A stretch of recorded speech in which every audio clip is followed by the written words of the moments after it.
పెళ్లి చేసుకోవాలి అనుకున్నప్పుడు బాగా నాకు తెలిసి ఒక 8 నెలలు స్టడీ చేయాలండి. కనుక మీరు ఎలాంటి వాళ్ళని చేసుకోవాలి, అబ్బాయి కానీ అమ్మాయి కానీ ఎలాంటి వాళ్ళని చేసుకోవాలో తెలుసా? ఒకవేళ అమ్మాయి అయితే అబ్బాయి నిజంగా దైవ సంబంధమైన వ్యక్తా కాదా అనేది పరీక్షించండి. తొందర ఏముంది? ఏమంటే ఈరోజు సంబంధం చూసేసి రేపు నిశ్చితార్థం చేసేసుకుని ఎల్లుండి పెళ్లి చేసేసుకుంటారా? అంత ఫాస్ట్ ఎందుకు? కనుక ఆ తొందరపాటుతనం వద్దు. ఆ తొందరపాటుతనం వలన వీళ్ళు పొరపాటు చేసి ఏమంటే దేవుడు ఎటువంటి ఇలాంటి అమ్మాయిని మాకు ఇచ్చాడని దేవుడిని నిందించడం అనేది తప్పు. ఇప్పుడు సంబంధాలు చూసుకునేటప్పుడు మీరు సంబంధాలు వెతుక్కొని మీరు ఆలోచన సరిగ్గా దృష్టి సారించకుండా ఎవరో చెప్పారని వాళ్ళను నమ్మి మీరు వివాహాలు చేసుకొని ఇది దైవ సంకల్పానుసారంగా జరిగింది అని తర్వాత అబ్బాయో అమ్మాయో వాళ్ళు చెడ్డవాళ్ళు దేవునికి విరోధులుగా ఉంటే ఎవరిని నిందిస్తారా? మీరు దేవుని వాక్య ప్రకారంగా ఆ లక్షణాలు కలిగిన వారు అమ్మాయి కానీ అబ్బాయి కానీ చూడండి, పరిశీలించండి, 6 నెలలు గమనించండి, లేదంటే సంవత్సరం గమనించండి. తొందర ఏముంది? సంవత్సరంలో ముసలైపోతారా ఏంటి మీరు? జీవితాంతం మీతో కాపురం చేయవలసిన వాళ్ళు, జీవితాంతం మీతో కలిసి ఉండవలసిన వాళ్ళ పట్ల మీరు ఎంత చక్కటి నిర్ణయం తీసుకోవాలి చెప్పండి. తొందరపాటే ఏదో ముఖం బాగుంది, లేదంటే ఏదో మీ దగ్గర ఏదో మెత్తగా మాట్లాడింది, లేదంటే ఏదో అందంగా కనబడుతున్నాడు అని ఇటువంటి పై మెరుగులను చూచి ఈరోజు సమాజం మోసపోతుంది. అలాగని అందంగా ఉన్న వాళ్ళందరూ చెడ్డోళ్ళు కాదు, వికారంగా ఉన్న వాళ్ళందరూ బహు ఉత్తములు మంచోళ్ళని కూడా కాదు సుమా. ఇక్కడ అందానికి వాటికి అది గుణం ముఖ్యం, క్యారెక్టర్. కనుక దాన్ని మీరు గమనించండి. అంటే మీరు గమనిస్తున్నారన్న విషయం తెలియకుండానే మీరు వాళ్ళ పట్ల దృష్టి సారించాలి. లేదంటే వాళ్ళు నటిస్తారు. ఏమండి పెళ్లి చూపుల్లో కూర్చోబెట్టినట్టు పెళ్లి కూతురు ఎలా వస్తుందండి? ఎంత వినయం, ఎంత విధేయత, ఏమంటే తలెత్తి పైకి చూడమ్మా అంటే చూడదు. నిజంగా అంత భక్తురాలు అంటారా? ఉత్తుది అవన్నీ గేమ్, అదంతా నాటకం, మోసగించటం, నటన అంటారు దాన్ని. కనుక వాటిని చూసి మీరు మోసపోతే ఎలా? అమ్మ ఒకసారి లేగమ్మా, పాట పాడమ్మా, లే అటు ఇటు నడమ్మా, వికలాంగో కాదు, అవి కాదు మీరు చూడవలసింది. మొట్టమొదటి క్యారెక్టర్ ఎలాంటిది, స్వభావం. ఆమె స్నేహితులు చూడండి, చదువుకుందా, కళాశాలకు వెళ్ళండి తెలిసిపోద్ది అక్కడ.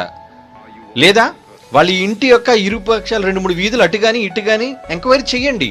ఈ అమ్మాయి బయటకు వచ్చినప్పుడు ఎలా ఉంటుంది, ఎవరైనా డ్రాప్ చేస్తున్నారా, లేదా ఎవరితో కలిసి వెళ్తుందా, ఇవన్నీ తెలిసిపోతాయి. ఎందుకంటే రహస్యం ఏది దాగదు కదా. కనుక విషయాన్ని మీరు ఒక అమ్మాయిని మీ జీవిత భాగస్వామిగా, లేదా అబ్బాయిని ఒక జీవిత భాగస్వామిగా మీరు కావాలి అనుకుంటున్నప్పుడు కొంచెం దృష్టి సారించండి. దేవుని వాక్య ప్రకారంగా ఉన్న భక్తుల లక్షణాలు ఉన్నాయా లేదా, సేవలో ఉన్నవాళ్ళ లేదా గమనించండి. అందులో ఈ మధ్యన కూడా ఎలా తయారంటే సెమినార్కి రావటం, సెమినార్కి వచ్చి కొంతమంది చూసుకొని అబ్బో అక్కడ ఉండే 5-6 రోజులు కూడా అతిగా నటిస్తున్నారని చెప్పి వాళ్ళతో ప్రేమల్లో పడిపోయి వివాహాలు చేసుకున్న వాళ్ళు కూడా అభాగ్యులైన వాడు చాలా మంది ఉన్నారండి. ఏదో స్టేజ్ మీద మైక్ పట్టుకుని ఒక పాట పాడేసిందని దైవభక్తురాలను చెప్తున్నాను సుమా. లేదంటే స్టేజ్ మీద నిలబడి పాట పాడేశాడనో, లేదంటే ఏదో 2-3 సార్లు పనులు చేసేసాడనో, అది కాదు. సెమినార్లో 5 రోజుల ముందు అందరి ముందు చాలా గొప్పగానే నటిస్తారు. అక్కడ మిగతా 360 రోజులు ఎలా ఉన్నారో అన్నది మీకు ముఖ్యం. అక్కడ వాళ్ళ ఒరిజినల్ క్యారెక్టర్ బయటపడుతుంది, అది మీరు చూడాలి. అందుకని నలుగురి మధ్య ఎలా ఉంటుంది చెప్పండి? తల్లిదండ్రుల ముందు ఎప్పుడు అమ్మాయి వినయంగానే ఉంటుంది, అబ్బాయి విధేయుడుగానే కనబడతాడు. కానీ నిజానికి వాడు తాలూకా పరిస్థితి ఏంటి అనేది వాడి స్నేహితుల ద్వారా, లేదంటే వాడి తాలూకా కుటుంబ వర్గాల ద్వారా, లేదంటే వాడి ఇరుగు పొరుగు వాళ్ళ ద్వారా తెలుసుకోవాలి. అవన్నీ తెలుసుకొని అప్పుడు మీరు సంబంధాలు కలుపుకోండి. అంటే దేవుడు జతపరచడం అంటే దేవుడు వచ్చి అమ్మ ఈ అబ్బాయిని నీకోసం ఇస్తున్నాను, రే నాన్న ఈ అమ్మాయిని నీకోసం ఇస్తున్నాను, దేవుడు ఎవరిని కలపడవు. దేవుడు జతపరచడం అంటే ఏంటంటే వాక్య సంబంధంగా ఇద్దరు ఆలోచనలు దైవానుగుణంగా ఉండి ఒకరినొకరు అర్థం చేసుకొని కలవటం, అది దేవుడు జతపరిచిన వారు అంటే. బందరికాలు బట్టి కుదుర్చుకున్నారా, కట్టకానుకలు బట్టి కుదుర్చుకున్నారా, కులాల బట్టి కుదుర్చుకున్నారా, ఇలాంటి దౌర్భాగ్యపు లక్షణాలు ఉంటాయి కదండి పెళ్ళిలో. ఏదో అమ్మాయి అందంగా కనబడిందండి, ఏదో గొప్ప పాట పాడేసిందండి, గొప్ప ఉత్తమరాలని సింగర్ అండి, అందరూ చప్పట్లు కొట్టేశారండి, కాదు. తలదించుకొని ఉందండి, కాదు. అబ్బాయి అండి అబ్బో నిజం గొప్ప వాక్యం చెప్పేస్తున్నాడండి, అంటే వాక్యం చెప్పడమే గొప్ప లక్షణమా? వాక్యం ఎవరైనా చెప్తారు, అపవాది కూడా చెప్తుంది వాక్యం. అయితే అదే లక్షణం అనుకుంటే ముందు దెయ్యాన్ని పెళ్లి చేసుకోండి మీరు. కాబట్టి అటువంటివి మీరు ఈ తప్పుడు ఆలోచనలు అనేది చాలామందికి తెలీదు, వాళ్ళు చాలామంది పొరపడుతుంటారు. అంటే ఈ వివాహాల విషయంలో తప్పుడు నిర్ణయాలు, పెద్దల సలహాలు లేకపోవడం ఒకళ్ళు మీకు తెలీదా?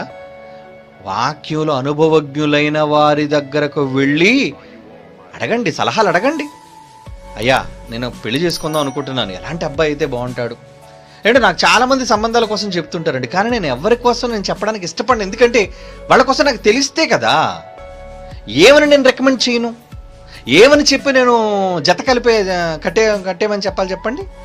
ఏదో నాకు తండ్రి తరపున తెలుసనో లేదంటే తల్లి తరపున తెలుసనో చెప్పు, ఏదో పప్పన్నం కోసమో లేదంటే పెళ్లి శుభకార్యం కోసం, ఎదుటి వాళ్ళ మెప్పు కోసమో కొంతమంది కలిపేస్తారండి. వెనక ముందు ఆలోచించరు, తర్వాత జీవితాంతం నరకం అనిపిస్తుంటారు వాళ్ళు.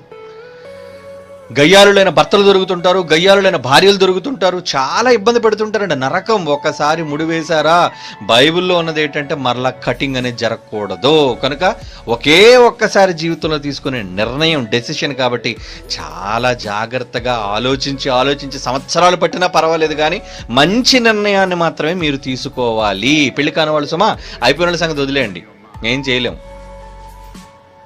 మంచివాళ్ళు దొరికితే అదృష్టవంతులు మీరు, లేదు గయ్యాళ్ళు దొరికారా భర్తలు కానీ భార్యలు కానీ, ఇంకా మీరు జీవితాంతం నరకం అనుభవించక తప్పదు.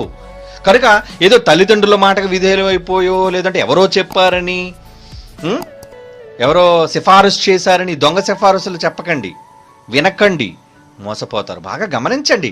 పెళ్లి చేసుకోవాలి అనుకున్నప్పుడు బాగా నాకు తెలిసి ఒక 8 నెలలు స్టడీ చేయాలండి. అవునా? ఈ దౌర్భాగ్య ప్రపంచం ఒక చెత్త విధానాన్ని ప్రవేశపెట్టింది కదండి. ఏంటి? సహజీవనం. ముందు ఇద్దరు కలిసి డేటింగ్ చేస్తారట, ఒకరికొకరు నచ్చితే అప్పుడు పెళ్లి చేసుకుంటారు. ఒక చెత్త విధానం, బైబిల్కి విరుద్ధమైన విధానం. కానీ ఇక్కడ నేనేమంటున్నాను తెలుసా, మీరు అమ్మాయితో డేటింగ్ చేయమని నేను అనటం లేదు, కానీ ముందు తెలియకుండానే అమ్మాయి యొక్క మంచి చెడ్డలు, వేరబౌట్స్ అంటారు, దాని అన్నిటిని గురించి మీరు బాగా పరిశోధించాలి.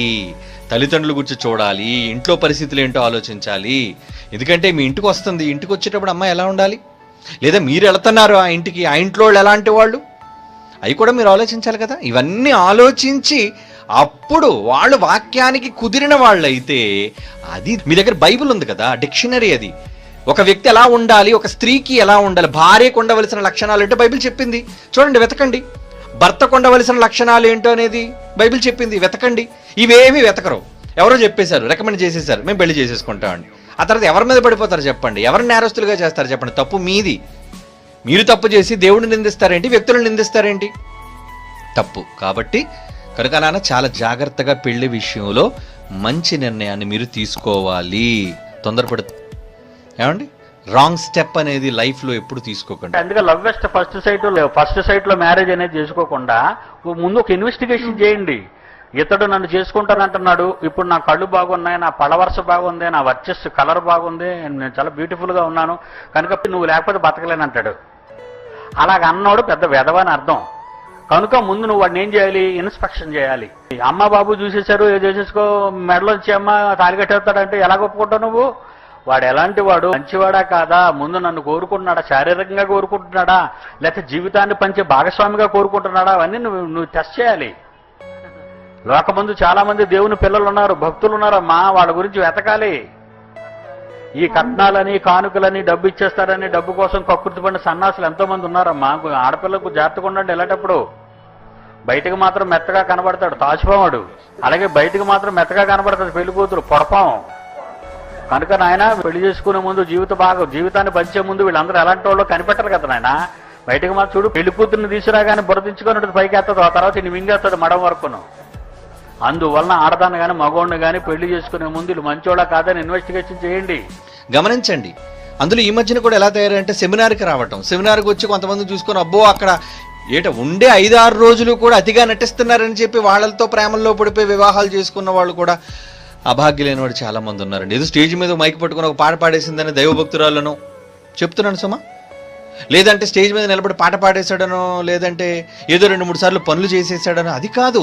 సెమినార్లో 5 రోజుల ముందు అందరి ముందు చాలా గొప్పగానే నటిస్తారు. అక్కడ మిగతా 360 రోజులు ఎలా ఉన్నారో అన్నది మీకు ముఖ్యం. అక్కడ వాళ్ళ ఒరిజినల్ క్యారెక్టర్ బయటపడుతుంది, అది మీరు చూడాలి.